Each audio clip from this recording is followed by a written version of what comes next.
Ever found it weird how the silver pickaxe can't mine meteorite but the tungsten pickaxe can?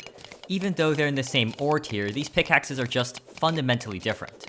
The silver pickaxe is fast and nimble, being as fast as a palladium pickaxe, but it is weak, taking 2 hits to mine dirt and 3 for stone. Meanwhile, the tungsten pickaxe is extremely slow, being literally the slowest pickaxe in the game. But because it's in the next pickaxe power tier, it mines dirt in just 1 hit, and stone in 2. It can, of course, also mine meteorite because of this, which it proudly shows off. This is the only example of 2 pickaxes being so different in the same tier of the game today. To us now, it's just a singular bizarre example.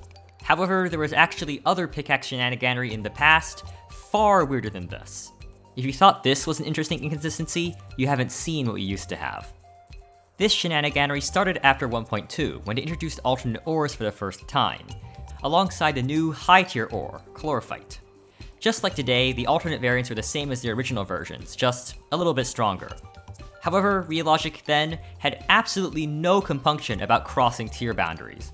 Take the hard mode pickaxe progression. In 1.1 when it was introduced, it was simple. Cobalt to mithril to adamantite to hollowed. Well, back then it was a drill progression because hard mode ore pickaxes didn't exist, but I digress. Regardless, it was very simple. For some reason though, Realogic made the palladium pickaxe able to mine adamantite and titanium. Yup, everything else was in a neat and tidy progression like the one we know today, except for this orange pebble tickler, because screw you apparently. So when creating a world in 1.2, it was essentially a 50-50 roll on whether you could skip an entire hardwood ore for free. Nice. However, that whole thing is nowhere near as interesting as what happened to the Chlorophyte drill and pickaxe. To my knowledge, the Chlorophyte drill and pickaxe are the only mining items to be introduced with different pickaxe powers, despite being made of the same material. And even worse, those differing pickaxe powers had a concrete effect on their usage. The Chlorophyte drill was introduced with the pickaxe power of 210%, so it was able to mine lizard bricks and thus break into the temple. This was despite the fact that Chlorophyte was attainable before you defeated Plantera, so you could use this to essentially skip and break in early. Now, there were tons of temple breaking exploits back then, but this one stands out because of how purposeful it was. It was no accident that developers decided to give the Chlorophyte drill the ability to break lizard bricks, and yet, they did it. But what's even worse than that is the Chlorophyte pickaxe. I don't know which dev absolutely hated pickaxes on the team, but they decided to basically neuter the Chlorophyte pickaxe, giving it 190% pickaxe power. 190%. That's titanium pickaxe levels. That means it couldn't even mine Chlorophyte, the material it was literally made of. It's like the gold pickaxe in Minecraft, except it's the endgame pickaxe, so it's way sadder. Imagine if a netherite pickaxe couldn't mine ancient debris or something. That's what it's like.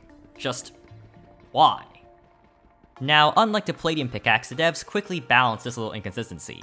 Just 3 days after the release of 1.2, they standardized the Chlorophyte drill and Chlorophyte pickaxe's pickaxe power by... wait, no, that's not what you're supposed to do. Yes, they decided to bring both mining tools to parity by making both of them neutered and unable to mine their own materials. It must have really sucked to craft the Chlorophyte drill or pickaxe during that time.